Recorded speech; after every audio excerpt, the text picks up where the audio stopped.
Aloha, inspired moneymakers. I'm Andy, your host and financial advisor at Runnymede Capital Management. Welcome back to Inspired Money, the live stream podcast. It's that time of year when we reflect on what are the things that we've accomplished over this year.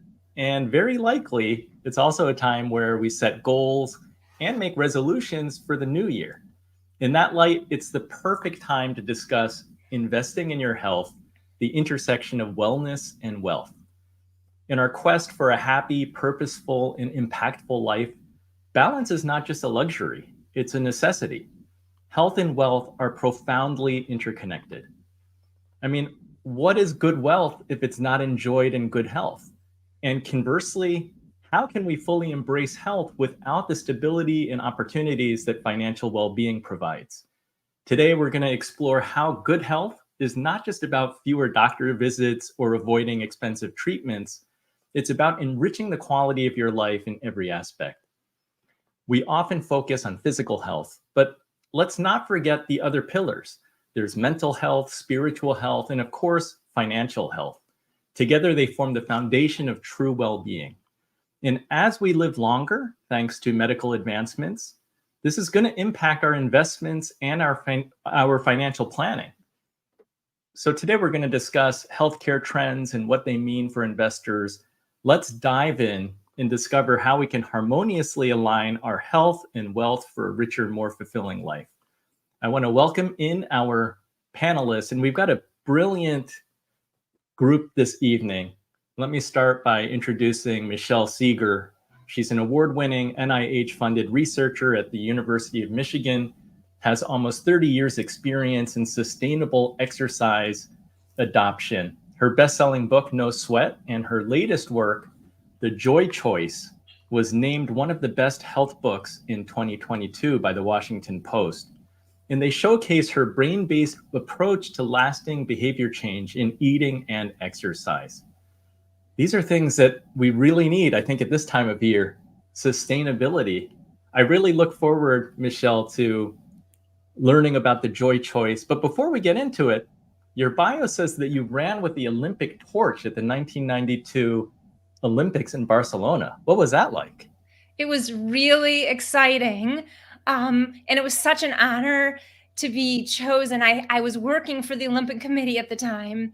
But believe it or not, it was really hard. That what felt very light at the beginning became very heavy by the end of that kilometer.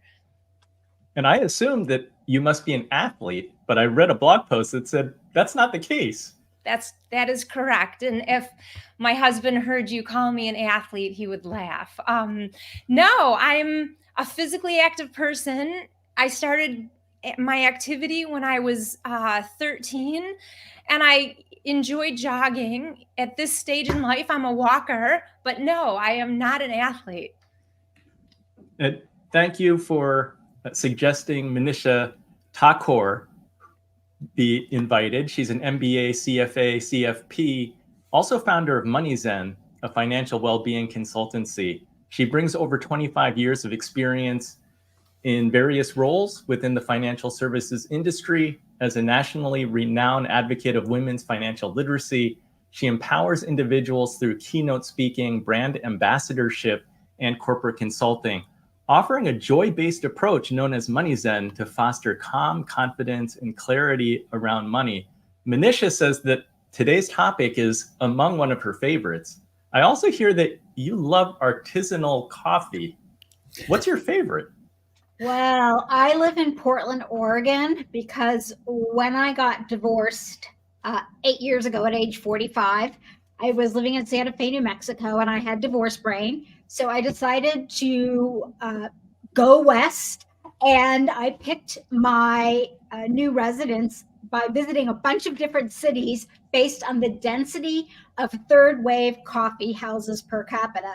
So I hit Barcelona, Boulder, Seattle, Portland, and I think Portland has the absolute best third wave coffee. And my drink of choice right now is a 5.5 ounce cappuccino. Portland has amazing food trucks too. Oh, yes. Next up, we have Toby Amidor. She's a Wall Street Journal best-selling book author, spokesperson, and founder of Toby Amidor Nutrition. She's authored 10 books, including the Family Immunity Cookbook, the Best 3-Ingredient Cookbook, with her 10th Up Your Veggies. We all need to up our veggies, which was released in October of 2023. Toby's a trusted nutrition expert for foodnetwork.com and has her own Ask the Network column in today's Dietitian magazine. Toby, what kind of adventures have you had as a nutrition expert for Food Network?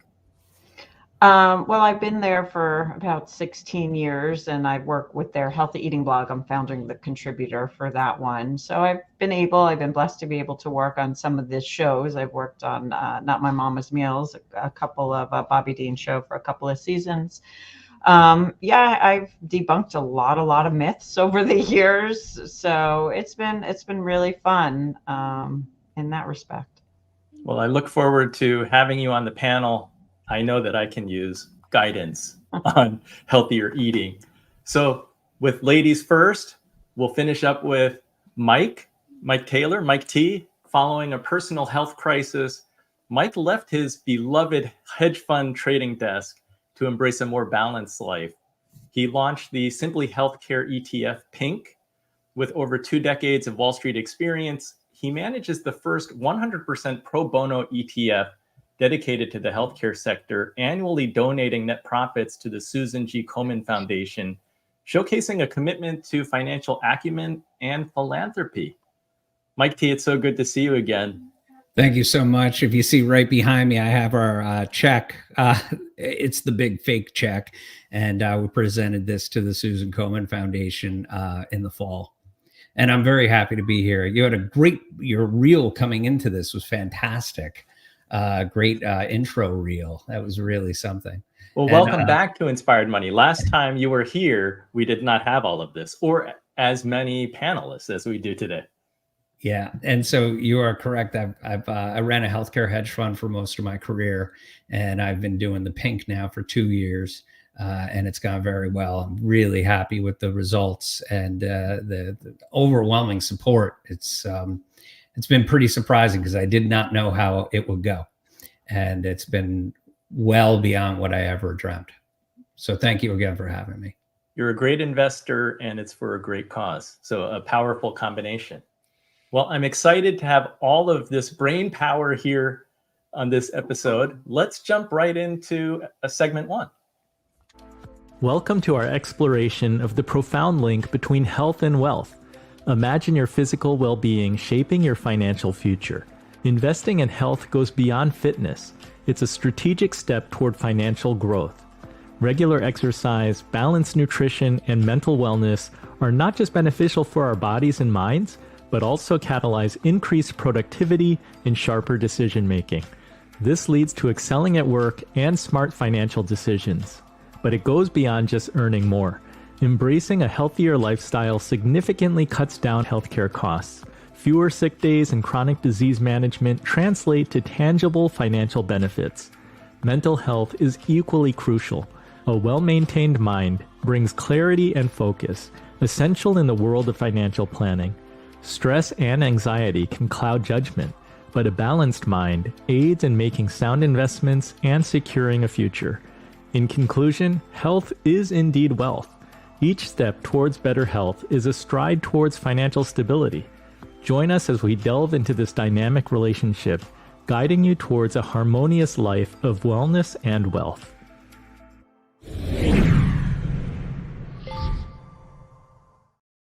So Manisha, please get us started, because tell us how 2 near-death experiences got you to rethink your personal life, your professional life, and that the idea of your self-worth is not your net worth. Yeah, as I approached age 50, this was 3 years ago, I had the second of 2 near-death health experiences. And this second one resulted in my having to take a 9-month leave of absence from work. I was able to stay awake about 5 to 6 hours a day. And it was a 9-month experience. And what I won't go into the details of the specific health issues that I was having, but what I came to realize was that I had generated an enormous amount of financial health and I was emotionally bankrupt. I was physically, mentally, spiritually, completely empty. And I decided to go on a 2-year research journey to understand how did things go so wrong. I had such high hopes for my life and career. And how did I end up a human doing and not a human being? And the one thing I'll say as it relates to this topic is that there are many interesting things along the way, but there's a study many of us on this panel have heard, which is about 10 years old now. And it says that earnings beyond $75,000 won't make us happy. And a lot of people rolled their eyes at that if they lived on the coast or in a high cost city. And the researchers decided to go back and take another look at the study this year. And lo and behold, they discovered, yes, even inflation adjusted, that number is not right, or the study is not right. But it's not right because the number is wrong. It's because for each one of us, there is a number, and it's different for each one of us, beyond which, if we do not have a base of overall well-being, increased money does not lead to increased life satisfaction. That was my experience, and now I'm committed to try and help as many people not make the mistakes that I did. Mike, you told me that the hardest part about wealth is lasting to enjoy it. Can you share a little bit about how your health scare changed your outlook? Yeah, I've spent it all. And no, I'm kidding. I had well, mine was really a roll of the dice, an autoimmune condition that had a pretty profound impact, which I've recovered largely from with the aid of medicine and a lot of science. And it is very difficult. And I can see this. And now that we're all around 50 years old, our parents are, many of them have passed away, they're aging, and we're witnessing that right now. Where do you get to enjoy the back half?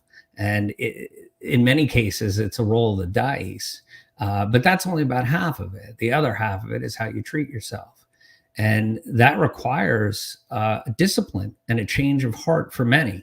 I applaud the ones that are healthy all the way through, and there are many that are, but there are many that aren't.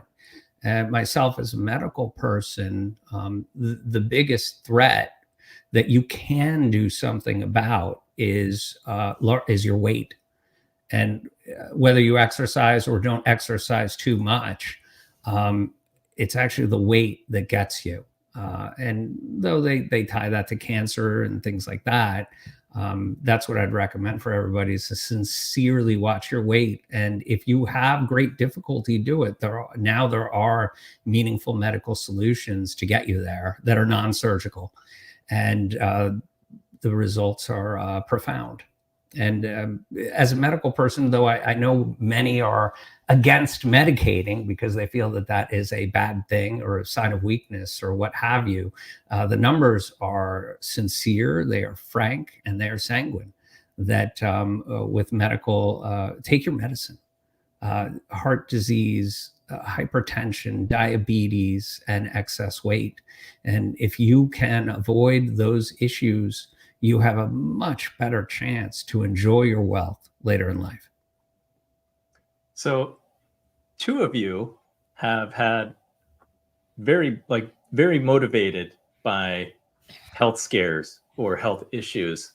I want to ask Michelle, because 30 years ago, I had a research study that showed that the health scare often is not enough to motivate people. Right. Well, it's very interesting because before my data suggested that health as a motivator might not be optimal for exercising in sustainable ways. I went into that study thinking health would be a fantastic, intrinsically motivating reason to exercise. But the data suggested that the people who exercised over a year had worse motivational quality, than people who are exercising to improve their daily quality of life. And so that was confusing and disturbing until I started looking more deeply into other science and the reasons why health as a primary motivator for making a change might not drive sustainable change. But I want to stop there to just connect back to the things that Manisha and Mike said. Sometimes people have acute situations that are so life impacting that they, shake people to the core and really drive people to want to take care of themselves in more profound, sustainable ways. But I would say that's more of an outlier than is common for other people, or maybe people who haven't had quite as profound as a health event. Because for the most part in healthcare, over decades, we're going on over 4 decades now, health, even people who've had a heart attack and other types of serious illnesses and events, it doesn't drive sustainable changes for the most part. Now, nothing is ever true for everyone. So for some people, a health event will motivate them to drastically change their life. But from my read of the literature over 4 decades and just being a person living in society and talking to clinicians of all types, most people don't stick with the health promoting changes that would improve their both their physical health, but also their daily quality of life. So I'm going to open the floor to hear what other people have to say about that. Well, I'll suggest that inertia is a hard thing to overcome, mathematically proven.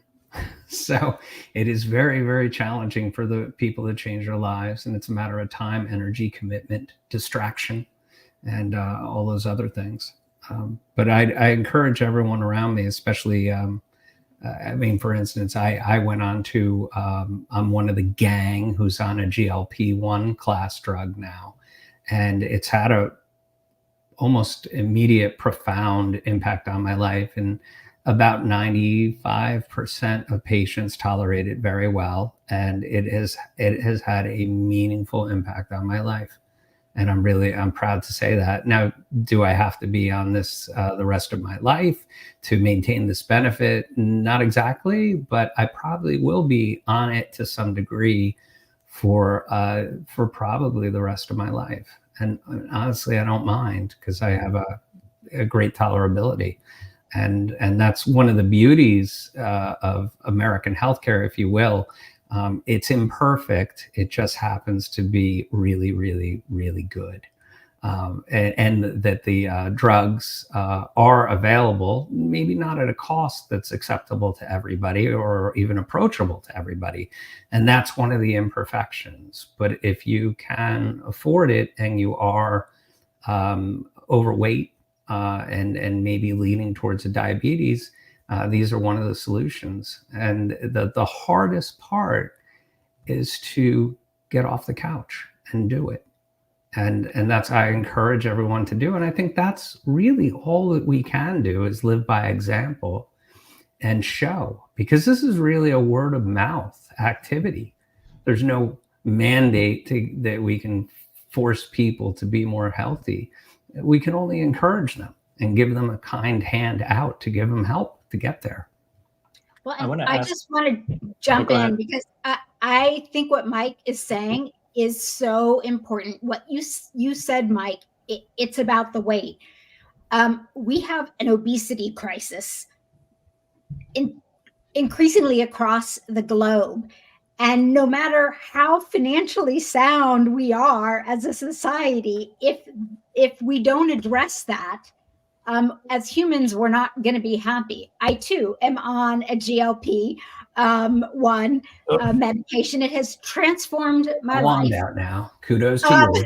Kudos to you. And I would like to suggest that a very low-cost way for people to understand the impact of what both Mike and Michelle are saying is to read a book by a professor named Ben Bickman called Why We Get Sick. And he talks about how insulin resistance, which is a result of obesity, leads to a cascade of other potential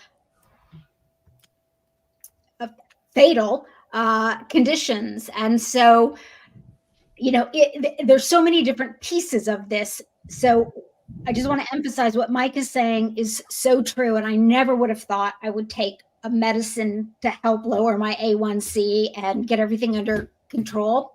It's been life-changing. But what's also been life-changing has been Michelle's book and her concept of the joy choice, and talking about motivation for getting off the couch.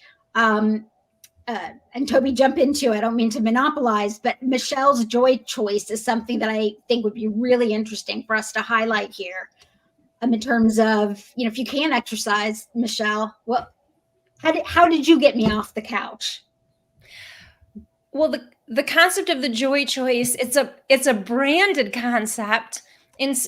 Basically, the research suggests that and Toby, feel free to disagree with me if the research or the literature that contradicts what I'm going to say. But my read of the behavioral literature, both for eating and exercise, suggests that when we aim for perfection with our decision making around what we eat and how we move our bodies, that most people can't achieve that consistently.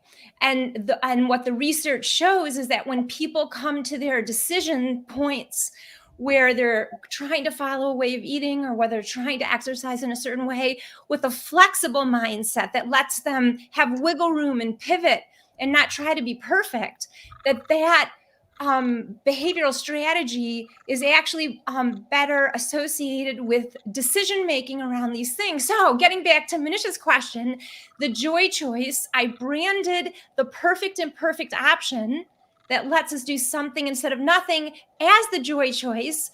Let's bring marketing into our promotion of health behaviors like exercise and healthy eating so that we can better engage people. Mike, you talked about inertia. That's absolutely true. But my research suggests that one of the reasons why people feel this much inertia and maybe a disdain for trying to adopt healthier eating or exercise is because society has socialized us to think about these behaviors more in medicalized ways instead of ways that we can cultivate our mental health and our sense of well-being and our energy levels and our presence for our families and focus at work. And so I think part of the shift, and it probably is complementary, it isn't necessarily contradictory to taking medication, but I think we need a mindset shift in society about what these behaviors can do for us. And I'm looking at Toby to hear what. Yeah, no, I'm gonna piggyback off that. And first, I'll say go blue because my son is graduating this year. Oh. But I completely agree, and that's why you see the U.S. News top diets. Not that I'm for any diets, but flexitarian is up there as the top 3. I think probably the top 1. It'll tie as number 2 or 1 this year again. But that's a huge problem with diets. So some people make very specific diet plans. People think they need to follow it, then they feel that guilt, and then they're not good enough. And falling off the wagon is something that is a natural process because we are not perfect. That's why I love the imperfect perfect. That's actually perfect. But I want to shift it also. There's so many points I can make to all of you, but one other point I do want to make that we have to keep in mind: social media has become a center of most of our lives, especially the millennial Gen Z populations. And think about who you are following, the imagery you're getting of perfection in terms of the bodies that are working out, the bodies that are considered by this society as perfect. Is it really perfect, or should you unfollow those people so you don't feel the guilt that you're not that body? And guess what? Most of us aren't, and most of us are not built that way, and you're beautiful how you are. So there certainly is a behavioral component to this, a mental health component. There could be medication component to this as well. And I do have to chime in with the medications. It's very important to take them, but it doesn't mean, and I've seen this from clients in the past, that you give up your healthy eating and your other mindfulness techniques and your self techniques and your sleep and everything else. There's a whole slew that is just part of the picture. Like I've seen people say, okay, I'm going to lose weight, let's go, for example, on Ozempic, right? That was a big thing. Or now they have some, berry bean is a more naturalistic one. But that doesn't mean you leave all your healthy habits aside. If you're so motivated to do that, there's a lot you can actually do with just looking at food, with looking at your mind and internally, exercise, etc. So there's a full picture here, I think, with all of us in here. Mhm. I am not on a GLP-1. I am Chinese American. So in my 51 years, I guess I'm blessed with a good metabolism so far. But I want to ask Toby, can you walk us through your create your plate method? Because I want to know what our plates should look like through the holidays and then going into 2024. Sure. So the Create Your Plate was actually developed by the American Diabetes Association. I have actually 2 cookbooks on that. It can be used for someone with pre-diabetes, or can be used by any healthy individual too. It doesn't matter really. So what you do is you have a plate. So you have your plate. Half your plate should be, and this is why it's for folks with diabetes, low carb veggies, and that's to help with blood sugar control. So it can be, if you want spinach, kale, carrots, broccoli, cauliflower, tomato, and that all goes on half your plate. Then a quarter of the plate is for carb-based food. So it could be, if you want a starchy vegetable like a potato, you want quinoa, you want brown rice, you want a fruit or yogurt, that would all go, because that has about 12 to 15 grams of carbs. So that's in a quarter of the plate. The other quarter of the plate is then for protein, for lean protein, and then a healthy fat like avocado, a little olive oil when cooking, vinaigrette made out of a healthy oil, and a low or no calorie beverage on the side. So that's really what the diabetes plate method is about. That's great. I want to go to segment 2. In today's fast-paced world, self-care is essential, but it need not be expensive. Embracing affordable wellness practices can be both fulfilling and financially savvy. Physical activity is the cornerstone of wellness. Options like home workouts, yoga, or brisk walking offer fitness without financial strain. Integrating these into your daily routine can boost both physical and mental health. Nutrition plays a key role. Eating healthy on a budget is achievable through smart choices like meal planning and buying seasonal produce. Cooking at home not only saves money, but also ensures a healthier diet. Mental wellness, equally important, can be nurtured through mindfulness and meditation. Free resources, including apps and online videos, offer easy access to these practices. Additionally, journaling serves as an inexpensive yet effective tool for mental clarity and emotional processing. Social interactions enhance wellness too. Engaging in community activities or volunteering can enrich your life, creating a sense of connection and purpose. Remember, self-care is an investment in your well-being. With these budget-friendly strategies, maintaining a holistic wellness routine becomes accessible and manageable for everyone. So Toby, especially during the pandemic, everybody was cooking at home more, and certainly that can be cheaper. Your 3-ingredient cookbook, I like that it's simple and easy. Can you talk a little bit about, like, how do we cook at home so that it's easier and we can keep it going? So my style for all 10, and I have an 11th one coming out too. I just finished writing it on health tonics, actually. So my You're 10 are created. They're created to be simple ingredients you can find and afford. So I don't have to find them crazy on the internet. So I can find them at my local supermarkets.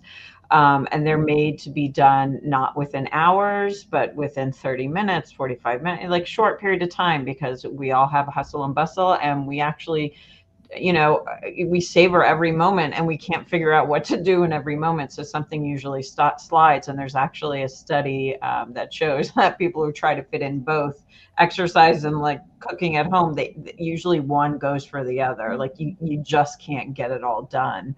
And so doing things, I have 3 meal prep cookbooks, doing things like meal prep, or I icon a lot of these recipes as freezer friendly, or 1 pot dish, or 30 minutes or less, or the 3 ingredient is basically using just fewer ingredients, but still making delicious foods. And I actually did create the 3 ingredient one during the height of the pandemic, where there weren't even vaccinations and you had to go with masks. I couldn't even find all the food. Like I would have to go to several supermarkets. So I ended up shopping for like a lot of recipes, 20, 30 at once, just so I could not go into the supermarket so many times during the pandemic. But I mean, the cooking those recipes were made for my son who's in college, who didn't learn while I was testing the recipes. My girls know how to cook everything. My son wasn't in the kitchen.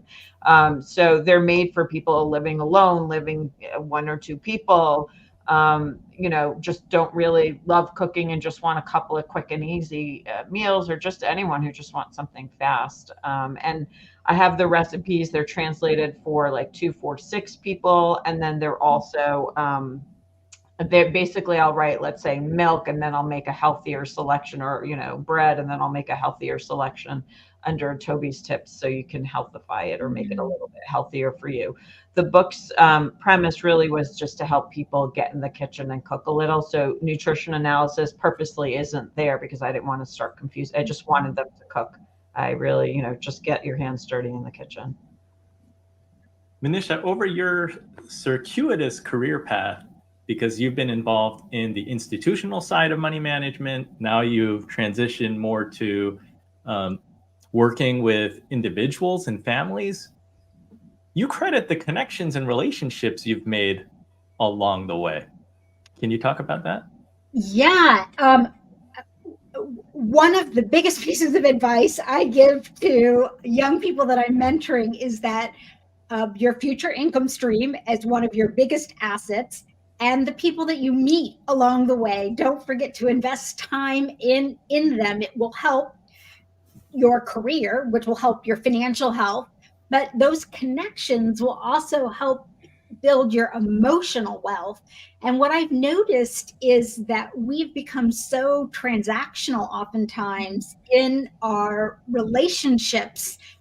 Just think about it. We change jobs now every 2 to 3 years, and oftentimes we keep in touch with former coworkers via LinkedIn for a year, and then we're off to our new office family.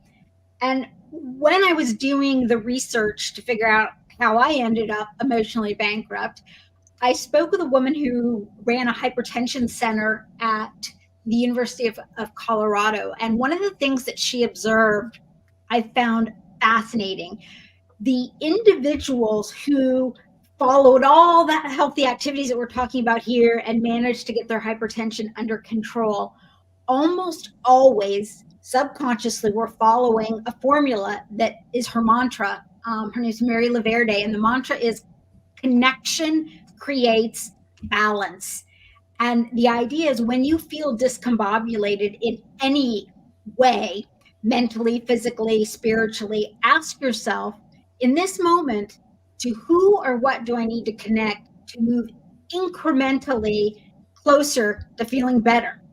And I think that our Surgeon General says right now we are suffering a loneliness epidemic in this country. And I think connection can help us both increase financial health and emotional wealth. And it's low cost. I love that. I agree entirely about that loneliness situation. I think that's one of the products of sort of social media and everyone online all the time. They don't actually have, as my son would call it, IRL relationships. Mm-hmm. For those of you on here, that it's in real life. I was recently informed. That's what that means. And that's a big deal. And I would concur with Manisha. Please develop IRL relationships. You will smile a heck of a lot more. Mike, you're a hell of a good investor, trader. You don't appear to me to be like a self-care guy, are you? What does self-care mean? By your definition. I'm sorry. For me, self-care means actually taking time not to think about companies, earnings reports, what's going on in the financial markets, and like taking time for yourself, in whatever form that means. Well, part of the success in running a hedge fund is that you are, generally speaking, not wired like other people. And I'm certain that I was not. My guys on my desk would ask me, like, okay, you made a lot of money. When are you going to retire? When do you put this away? Because many who run a hedge fund dream of that. And I've always told them, look, my goal is to exit this desk in a body bag because it's my happiest place on earth. I love the puzzle of investing and figuring out success stories and frauds, hopefully before everyone else does, and betting on it and moving on. And I just love the challenge of doing so. So self-care, stepping back and paying attention to those sort of things, for me, my self-care really was doing what I love, which is this. So and I know that I am a rarity and that I can just keep going and going and going and find great joy from it. But one thing that has changed greatly over the past 8 years, and especially over the past 4 years, and I want to thank all of you investors out there that have reached out to me, because up until 2020, I was under a CDA for 20 years, essentially, where I could not talk or interact with the public. And I didn't realize how lonely I was interacting with my very small group of super experts. And that's it. And that was my world. And it's only been since I'm out of the CDA and I can interact with the rest of the world that has opened my eyes entirely to the psyche that I didn't even know existed. And I thought I knew what existed until I was out of that CDA and I could interact with actual real people that aren't Wall Street super specialists. That's the whole part of being in a bubble. You don't realize you're in the bubble until you're out. And I'm very, very pleased to be out of that bubble. Don't get me wrong. I still want to exit this world in a body bag off the desk. Okay. So some things never change, but I have much greater joy being a step outside of that bubble. So I was right having trouble envisioning you doing yoga. I've been invited. Yeah, that's the first step. Can I make a comment about self-care? So Mike is really lucky because he has a lot of self-awareness about what caring for himself is and what the most important ingredient of that is for him. But in society, we have been taught there are so many ways to take care of ourselves. There's healthy eating, there's exercise, there's meditation, there's getting enough sleep, and on and on and on. And I think for many people, they don't have the same kind of self-awareness that Mike knows for himself. And so they feel like they need to do everything, and often at the same time. And that is just a recipe.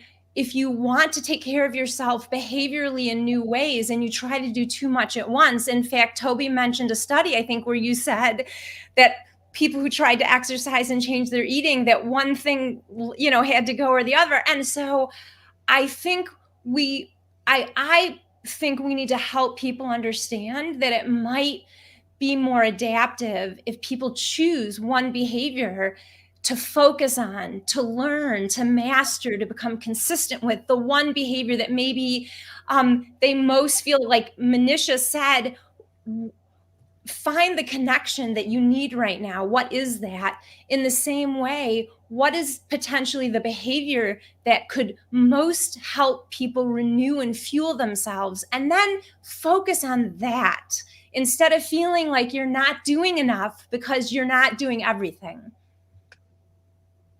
I would also encourage, for that wealth and health, something that gets overlooked so often is your occupation. And I believe that perhaps a majority of individuals are in a job that they don't love. And I'll give you an example. My dad My dad worked as a Wall Street credit analyst for his entire life on Wall Street. And he'd commute in every day and go out, and whenever he had free time, any free time, every weekend, he was gardening. He was a gardener coming from many generations of gardening. And when he retired, he started a landscaping and gardening consultancy. He makes more money now than when he did on Wall Street. And I'm like, what the hell were you doing, Dad? You hated your job. And he was vocal about it. But he did it because he didn't want to take the risk of going out on his own and doing something that he loved. And now that he had nothing to lose at 65 years old, he goes out and he does it. And he's more profitable and happier now doing what he always wanted to do. Why didn't you start that sooner? It was because he was afraid. He's 80 now, and he will be out there landscaping and gardening in 95-degree heat for 12 hours. Doesn't think a thing about it. By the way, if you ever run into him on a tennis court, don't play. You're going to get toasted, that poor guy. No, I play competitive tennis. He plays people that are sub 50 years old, okay? So that's it. But I think that is something to live by. Really, and I would encourage everyone, write down your list of things that you love, a big list, write 15 things down, circle the top 5 and figure out how you can do a career doing that. And I don't care what it is. Like in there, you will find something that you can occupy yourself in a career doing something that you love, and take that risk and do it. Independent of your age, because as all of you know, and I know, and especially those that had brushes with death, you only get to do this once. Every time. It's not like, oh, I'll do it next time. There is no next time. So you better go big now, because our life is measured in days, not years. You know, what Mike is talking about, I think, is so powerful. I know when I look back at my earnings trajectory, what screams at me is when I've made the most money, I've been doing things that I would have done for free because I loved them so much. And so I felt joy. And the periods of my life where I made the least money was when I was doing jobs I didn't like, that I felt I should be doing. And I want to, for anybody who right now is listening to this and thinking, well, I don't have as much energy as Mike and his dad, you know, how do I think about work in a healthy way to make sure that I'm making enough, but I don't want to be that interested in it. I learned about a concept because I'm a classic workaholic, filling my childhood wounds with work. To try and find self-esteem, which is never a good recipe. That the difference between workaholism and somebody like Mike or Mike's dad, who Mike and Mike's dad are engaging in what experts would call workaholism experts, which that's now a field, positive work engagement, which means it doesn't matter how many hours, maybe it's 12 hours a day, maybe it's 4 hours a day. And however long it is, that's not important. What's important is when you're working in flow. But when you're not working, you are completely disconnected. And even if you're not working, period is a very short amount of hours in the day, by being present in those minutes and hours, you are rejuvenating yourself in a way that keeps you from falling into a workaholic bucket. So when I hear people say, like, I can't see myself stop working, and they're genuinely smiling, not running away from something, it's because, like Mike and his dad, they have positive work engagement. Well, we don't call it work. Right.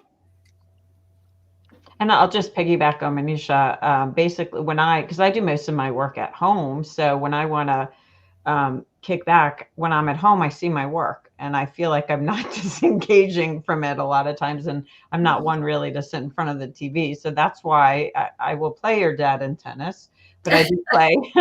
I captain and I play on all of competitive tennis teams. So, that's kind of like my social life and my But it has to be out of the house. Like when I do my exercise classes, I have one gym where I do it. It's spin or tennis. It's out of the house. And that's a way that my mind is outside of the work. My stress a little bit alleviates that way. And then I can also have a social environment like that. So you have to reflect on like your own life and what works for you, and try if it's a different room or one room you're working in, whatever, works for you best. Powerful stuff. Let's go to segment 3. In our journey towards a healthier future, understanding preventive healthcare is pivotal. It's the key to maintaining health and preventing serious diseases before they escalate. Routine care, such as medical and dental checkups, cancer screenings, and vaccinations, play a crucial role in ensuring long-term well-being. Let's break down the levels of prevention. Primary prevention involves steps taken before disease occurs, like healthy lifestyle choices and vaccinations. Secondary prevention focuses on early disease detection and treatment, while tertiary prevention aims to manage and slow disease progression. These layers of care work together to safeguard our health. The importance of preventive healthcare escalates with age. By 2050, the U.S. will see a significant increase in the population over 65 years old, making preventive measures more critical than ever. Regular health checkups and understanding one's family health history become vital components of a long-term health strategy. Moreover, preventive healthcare is a cost-effective approach. Investing in regular healthcare measures can save substantial amounts in the long run by avoiding expensive medical treatments for advanced diseases. Finally, lifestyle choices form the foundation of preventive healthcare. A balanced diet, regular exercise, and mental well-being are essential to maintaining overall health and preventing chronic diseases. By embracing preventive healthcare, we invest in our future of longevity, vitality, and financial stability.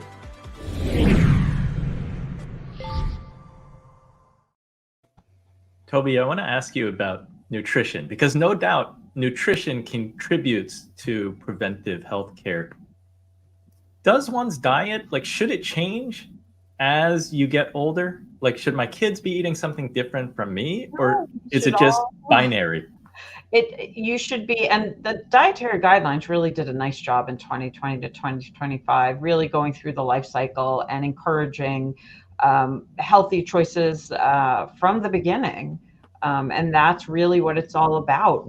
Yes, we need some nutrient differences through the different stages of our life, but you really should be teaching your children to cook. They should be having healthy eating habits. Like when my kid was 1 or 9 months old, 1, 2, I would put them in the cart and just talk about the different colors of the fruits and vegetables. And then as they progressed and got older, they were able to pick the ones they liked. To when they're teenagers, they can actually select and check if they're good. Can you select 3 good apples for me or whatnot? So I'm able to teach them in that manner through their lives in terms of the cooking techniques. And my daughter, we would play a game. How many food groups are in your meal, to showcase that you should have at least 4 food groups in a meal, if not more, if not all of them. But she would say, oh, I have a dairy, I have a fruit, I have a vegetable. Okay, this is at least 3. Oh, and I have a carb too, so I'm at 4. So that's a good meal, Mom. So at least I can show her the varied food groups. We would do this for snacks as well. So just playing, fun games like that with kids through their life and teaching them is definitely techniques. And no, you are not a short order cook. You're not making for your children something, and then if you have someone else, there's something. The dog is something else. The dog maybe is on a different diet, but everybody, should be eating the same thing. Now, food allergies are differences or health conditions, but you can still have a family meal, even if one person is living with diabetes. That shouldn't stop anything. Michelle, you've done some really interesting work on food and how we make choices around our behavior around that. While we're doing some research right now in trying to help people adopt healthier eating to reduce colon cancer risk. And so when we were designing the app, and we don't have the findings yet, we just have engagement data, which are looking really great, but we wanted to be very clear that we weren't focusing. Actually, we really tried to avoid the word health. We tried to avoid any connection to weight whatsoever.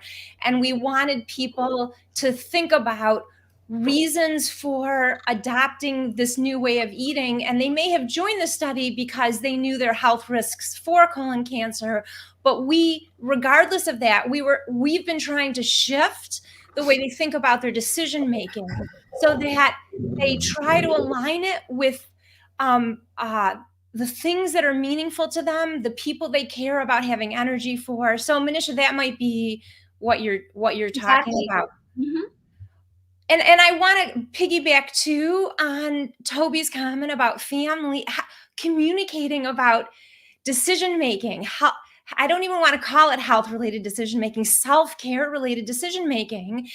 And the more we can articulate, whether it's teaching our kids at different stages, like Toby's done such a great job of doing, colors, food groups.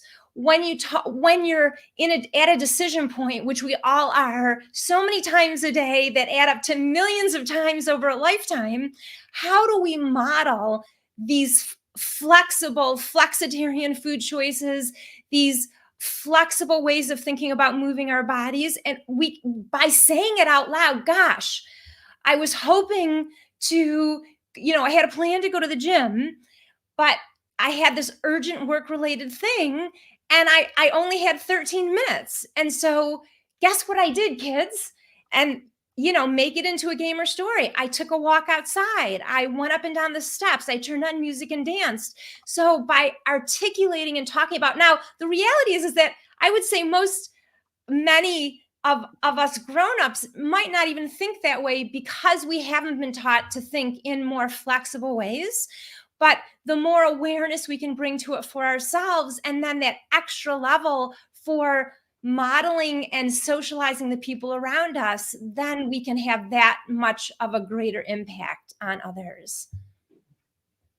Mike, as a healthcare investor, do you see areas in the healthcare sector that align with preventive care? Honestly, it's very difficult for any drugs to be developed for preventative care. The nearest thing to it, meaning that you don't take a hypertension drug until you have hypertension. You don't take a cancer drug until you have cancer. And so far as preventative, I think there is nothing that has ever been developed for preventative care. Just because the mechanism to get through the FDA, you have to have an indication, and an indication means that you have a problem, inherently not preventative, but reactionary.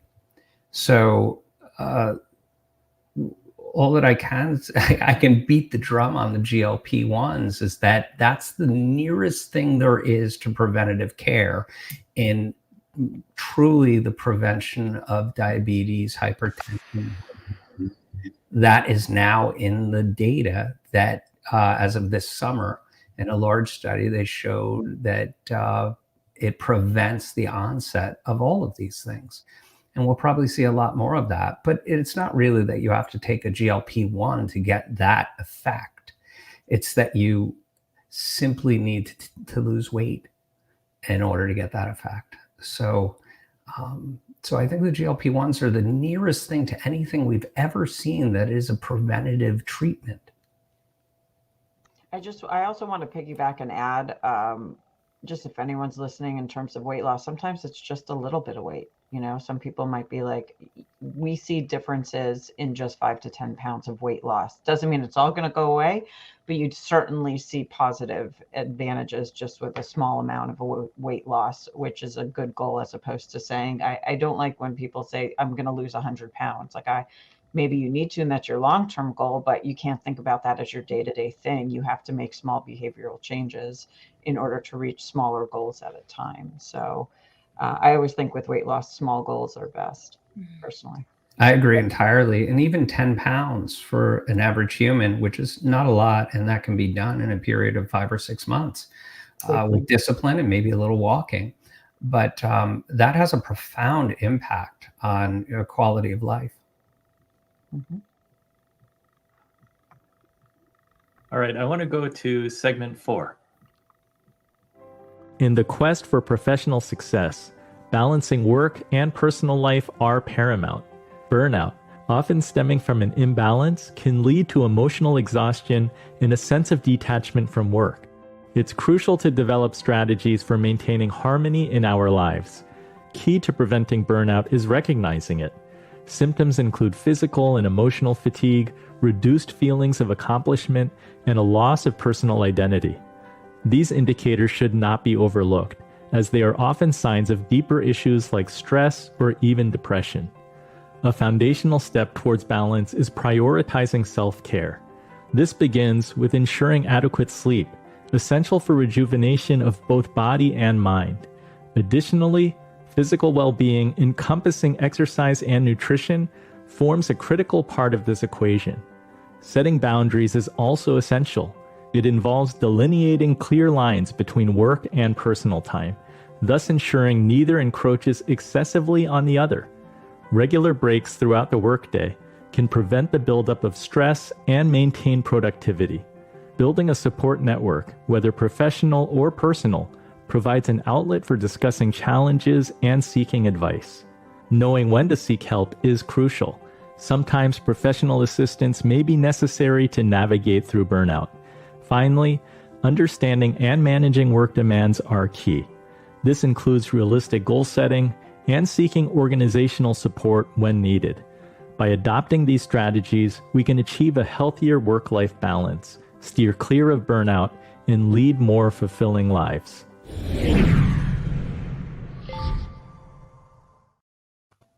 Michelle, can you kick us off with your POP acronym and give us a little bit more context about the joy choice? Sure, thank you.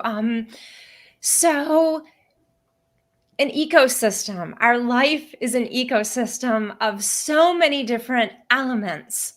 And the question is, how do we take care of ourselves in sustainable ways when there are so many pieces and parts and people?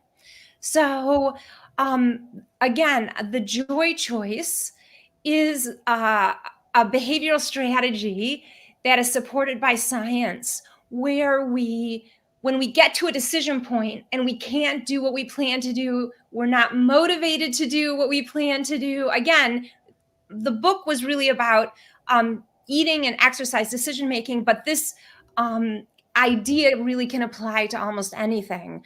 When we get to a decision point, what do we do if we don't have the energy or drive, or simply can't do what we had intended? We need a strategy for that. And so the joy choice, instead of thinking in all or nothing ways, oh, I can't follow my diet to a T, I can't get to the gym like I planned, or I can't, whatever it is, we've been socialized because traditionally approaches to changing the way we eat and to exercising come out of a medical paradigm. We've been taught to think in very prescriptive ways about these behaviors. And what that does, if you think about it, a prescription is very much, whether it's a medication prescription or a traditional exercise prescription, it's do this, take this amount, and it's precise. And so we've been taught as a society to have this precision around our behavior. Well, that leads to all or nothing thinking, which we've already talked about how that gets in people's way. So that's the context for creating the perfect imperfect option that lets us do something instead of nothing, so we can stay the path. It doesn't mean we make the same choice every time. It means we just keep going and we maintain momentum and sustain it. POP is a playful decision tool that I created to help people in the moment make that perfect and perfect joy choice. And POP stands for pause. And anyone who does mindfulness or reads any Buddhist literature knows the wisdom of pause has been around for a long time. I just borrowed it for the acronym. We pause because that is what gives us a moment to regroup and harness our cognition, so that then we can do the second part of POP, which is O, open up our options and play. And by framing it the second step, in playful ways, we cultivate curiosity, which we know is a positive emotion, which other research suggests helps us broaden our thinking and creativity. So that will help us come up with alternatives when we can't do the all. And then the final P in POP is pick the joy choice. And what that would be for anyone, for any person, is going to be different from another person. And what it might be for me on any day or any moment would be different than it is another day where the circumstances are different, my energy level's different. So the goal of POP is to give people a playful acronym that hopefully they can learn and remember in the moment, and support their executive functioning too, so that they can recall it when they need to use it. Manisha, you've been very open about mental health and dealing with depression. What is your advice for people, like strategies for managing stress to prevent burnout? I have found, well, first, I just want to say that I've struggled with depression and anxiety in a very serious way my entire life. And at 45, I was actually finally diagnosed with bipolar 2, and I'm on appropriate antipsychotic meds. And it's shocking what it's like to live without the static in my head. And I always like to talk about this because people don't talk about this, and professionals are afraid to let people know. And I want people to know they're not alone, because I think that's a big component of getting burnt out as well, is just feeling like all you have in life is your work. And so what I would tell people is, look at why you're working. Like when you're heading towards burnout, what is it that is motivating you? And I found 4 buckets: small T traumas, things that happened to us before age 25 that drive us to seek acceptance in the form of work. Cultural norms, that where we live in a society that tells us what we do is who we are and what we're worth as a human. Societal influences, where we see all kinds of stuff, and easy access to credit means people can live beyond their means, and we don't know if they do. And so we look at them and think, I should be able to have that, so we work more.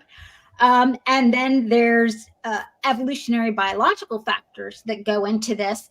Kind of the simplest way to think about it is, we used to be able to provide all of our Maslow hierarchy of our needs with our bodies and brains, right? If you threw all of us into the woods, we would have been able to forage for food, create shelter, survive. Today, where do we get our core needs met? Well, we spend money to get basic food, housing, shelter. So the very act of working has a evolutionary biological imperative to it in some ways. And so as I was researching Money's End, that is what really jumped out at me, is that so much of our workaholic behavior can come in different combinations at different stages in our lives from those 4 buckets. And understanding that can really help you change your behavior, because I can't tell you how many times people said to me over the last 30 years, you're a workaholic, you need hobbies, you need friends, you need this, you need to lose weight, I heard it was correct, I knew it, but I couldn't change. And the reason I couldn't change, it's different for everyone, but the reason I couldn't change is I didn't understand the underlying factors that drove me to use work and push myself to burnout as a solution for dealing with other issues. And it wasn't until I did that I could then adopt all of the things that we know are good for mental health: sleep, exercise, community, time in nature, healthy eating habits. So Mike, you said you're wired differently than most, because I think a lot of people on the hedge fund trading desk, it can be stressful, and they need to find like some outlet to relax and to refresh. Do you really not need to do that? Look, running a hedge fund is successfully for most 20 years is my trader put it to me best. You're essentially in a foxhole every day and everyone's shooting at you. And about 90% of your brethren around you die, meaning they don't make it, and professionally.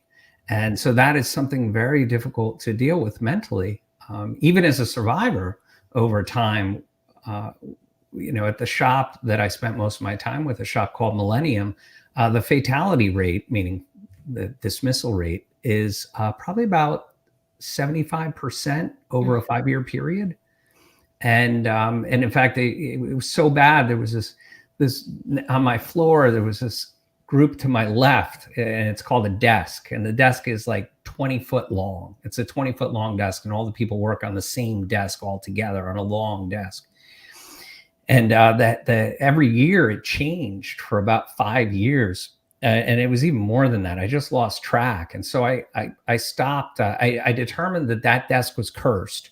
And I wouldn't allocate my cerebral teraflops to remember who the person was. So it was I just called him Bob. And that was the right thing to do, because Bob came and went several times before. Actually, the whole time that I was there, it was just a revolving desk for about 10 years straight. And that's what, now you don't get into the business knowing that. We're naive. We think that, yeah, I'm doing this job, it's fine. But the failure rate, that burnout rate, comes with that failure rate. So it is a very high stress job, which was right for me because I really enjoyed that challenge. And it didn't really bother me when I was on the firing line all the time. But what it did do is open up my eyes, especially because I look at all the medical information there is in every trial that has failed and succeeded, and every drug that has failed and succeeded over 20 years. And that mental health is a serious clinical issue. And it wasn't something I was aware of until looking at the data. And we even have some of it, cases of it in my family. And it's something, people that don't have a mental health issue, depression and other things, it's a little bit foreign to them because they don't quite understand it. But we all have to be very empathetic, I believe, because these feelings that others have, especially with a major depressive disorder, it is very real. And there is great biology behind it. We were designed to be anxious and upset and fat because our biggest threat was to be eaten by other animals or starve to death. And we have 2 million years of evolution around that. So what are you going to do? Always be hungry, pack on weight, and be afraid. That's it. That's our biology. And honestly, those that don't suffer from some form of depressive disorder, they're the anomaly. I believe they're the anomaly. It's a very small percentage of humans, and the vast majority do have issues time to time. I'm sure that I even have, look, I don't know that I have it, but my wife tells me I do. So maybe it's true that even I would have these sort of issues from time to time. And it's very real. It's very material. I've had people on my team with this, and I have lost 2 good friends to self-medication. And this happens very often where they have a great ego or a great will not to be depressed or suffer from other issues, and they self-medicate with frequently illegal drugs. And I lost 2 very dear friends to that, and it usually occurs in your late 40s. Mm-hmm. And that's what's happened in recent years. This self-medication and the unwillingness to go to the doctor, and even one of them was a doctor. Very, very smart, brilliant people that still suffer from this. So it's not limited to just a few or the poor or the stressed out at work. There's millions and millions that are affected by this. And I have great empathy for them.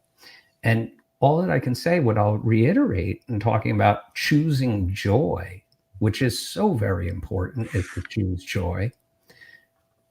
Take the effort to find what you want to do and do it. And if it is carpentry, wonderful, do it, go big. If it's electronics, go do that. You don't have to go to college to be incredibly successful at something you love. And I think that that is something for 2 generations now has been drilled into our children's head through a machine, is that you must go to college in order to be successful. Otherwise, you're a failure. Total nonsense. I'll give you an example. My son, who is 16 years old, is potentially facing a situation where he may not go to college right away.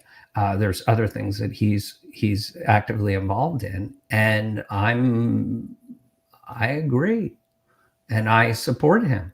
And it's not that he doesn't like school; he loves school. He just has another opportunity that's staring him in the face, and it's one of those things where you say yes and you go for it, or you say no, and that door is shut forever. He's So racing these are cars. choices that yes, he's a race car driver. So okay. Bad parent right here. Fine. No. Jill, it's your fault. All right. So, no, she's a wonderful mother. But that's what he's faced now, and I'm fretting with this. He's a very good student, but you only get to do certain things in life a handful of times, and we have to be cognizant that when you open new doors, you do sometimes shut others, and often you do. But I would encourage you, especially at a young age, to go chase it. And even at an older age, if you're unhappy, go chase it. Find out what you want to do. And that will prevent burnout. I believe that people largely burn out because they're stuck doing something they don't want to do. Find your passion. All right, let's bring it home and go to the last segment. As medical advancements extend our lifespans, savvy investors and planners must adapt to the evolving healthcare landscape. This shift presents new opportunities and challenges in both investing and personal health planning. For investors, staying abreast of healthcare trends is crucial. Emerging sectors like telemedicine, personalized medicine, and biotechnology are reshaping healthcare delivery, offering potential investment opportunities. Diversifying into healthcare stocks or funds, especially those focusing on senior care, pharmaceuticals, and medical technology, can be a strategic move. Personal investment strategies must also consider extended lifespans. Planning for longer retirement years means assessing healthcare costs over a prolonged period. This requires a balance between securing adequate coverage and maintaining financial resources effectively. In conclusion, the intersection of healthcare and financial planning is increasingly important. Staying informed about healthcare trends and aligning investment strategies with the reality of living longer enables informed decisions, securing financial stability and preparedness for future healthcare needs.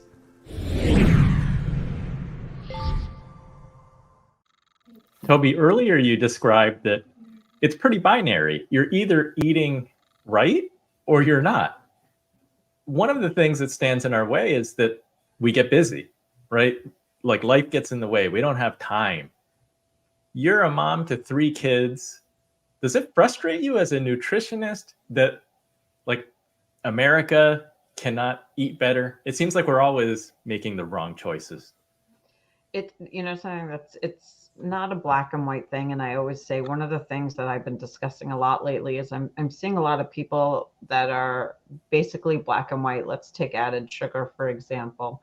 So they're like, I can't have any added sugar in the diet. And I think that's exactly what sets someone up for failure when it's an all or nothing. I think, Michelle, you hit on that. But if you actually even look at the dietary guidelines, they even tell you can't. It's impossible to get 0. You can only, the lowest you could go is 2 and 3%. And so sometimes, when I develop my recipes too, I do add added sugar, maple syrup or honey, because you have to understand where you can use these flavor enhancers. So for example, let's say you wanted a bowl of oatmeal. It doesn't taste so great on its own. You do need some sort of sweetness in there, or you can have it savory, but let's say most people like it sweet. So utilizing a teaspoon, 2 teaspoons in there of some sort of added sugar, to me, that's okay. You're topping it with fruit, you're topping it with nuts, and added sugar cereal, like the cereals with sugar, I'm okay with that too.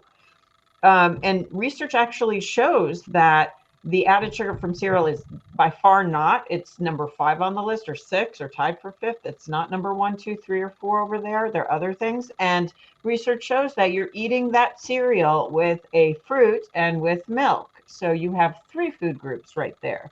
So yes, you can find lower added sugar cereals, and there's a variety available. You can mix the higher added sugars, but there is a flexible way to eat, and no one way is correct to eat. You have to find the flexible way that is for you. And that is the most important thing to learn. And guilt associated in this society with how we're eating and the black and whiteness of it is terrible and takes a terrible toll on youngsters and even adults, of how they should or shouldn't eat. And so when you do seek the help of a registered dietitian nutritionist, sometimes we go by RD or RDN, they're the same thing.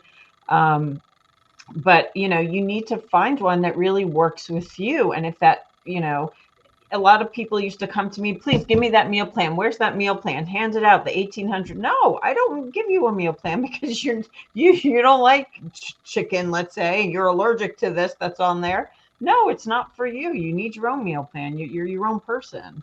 And I think that is something that, some people are starting to think about enjoying your food as opposed to, just kind of eating everything that's in front of you. And we're really evolving, and there still is so many misconceptions about food and nutrition out there. I'm not even going to get into the world of supplementation.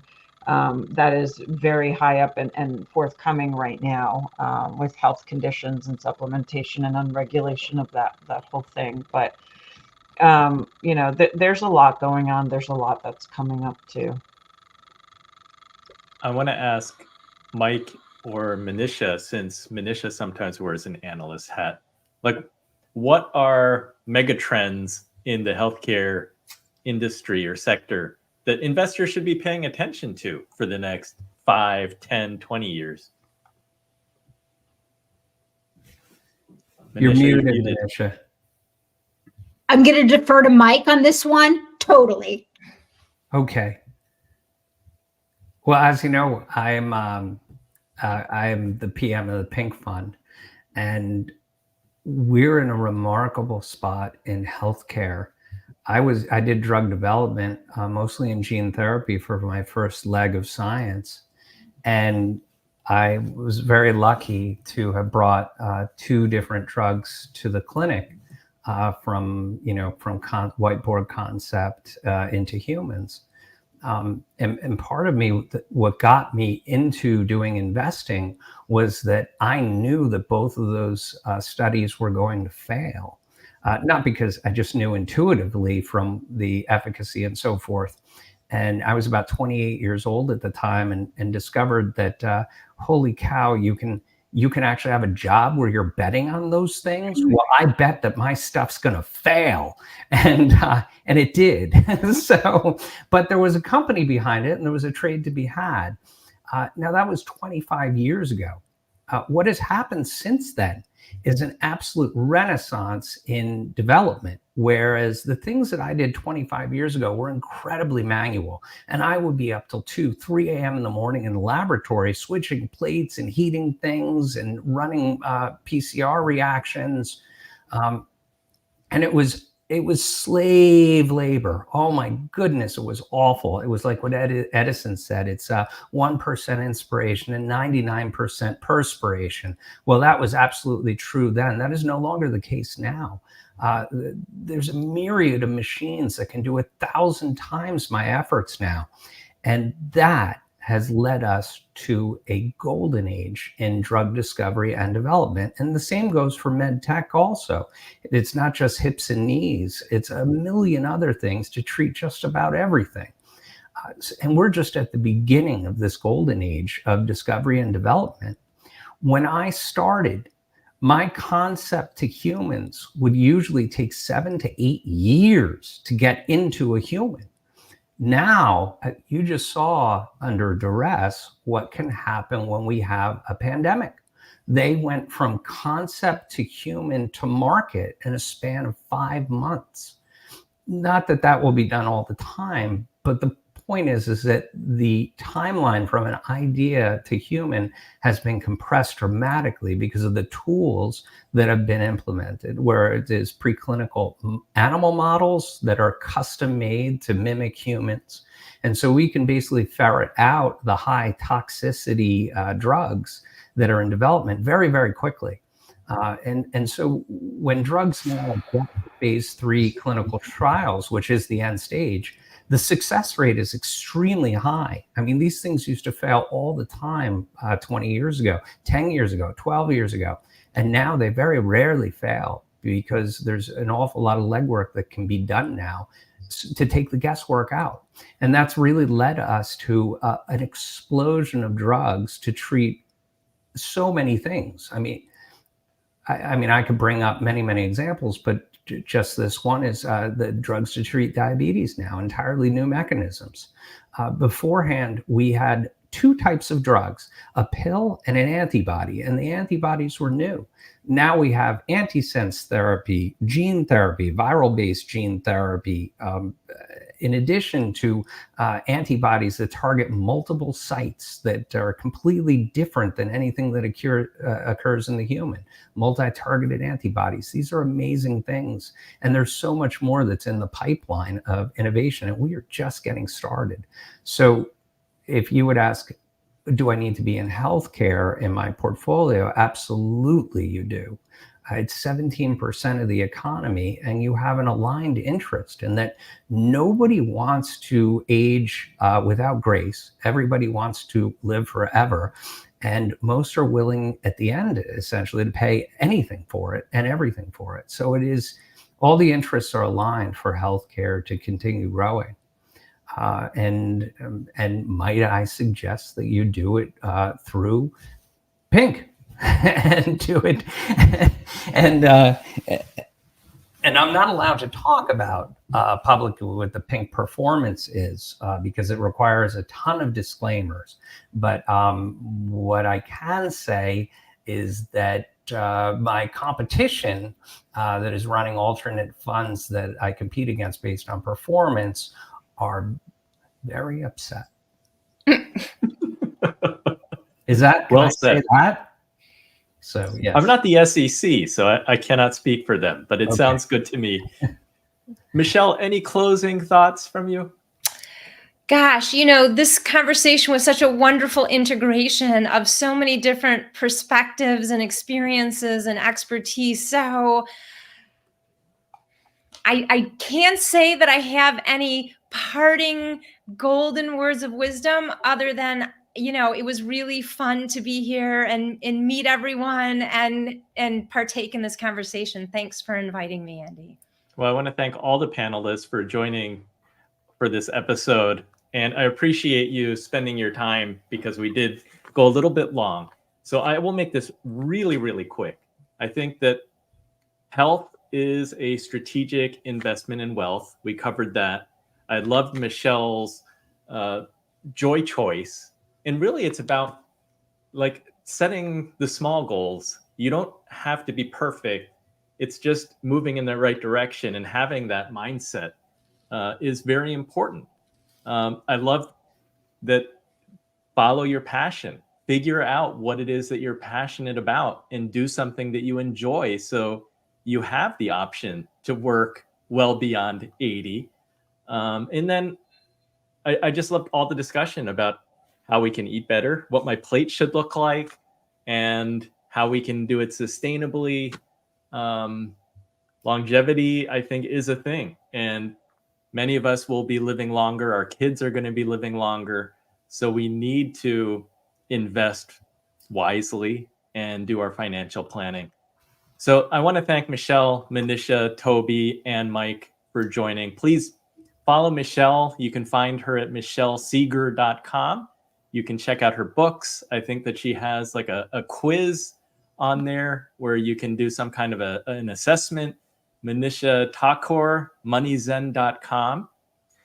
Toby Amidor, you can find her at tobyamidornutrition.com. And Mike Taylor, he advertised his Pink ETF. You can also follow his tweets at twitter.com, Mike_Taylor1972. Thanks, everybody, for listening and watching. Make sure that you join us next week. We have episode 17, The Investor's Journey, Andy's First Watch Acquisition. And we're going to bring back former Anthrax guitarist turned master watchmaker Dan Spitz. He'll be back. This will be Wednesday, December 13th at 6 p.m. Eastern. Until next time, do something that scares you, because that's where the magic happens.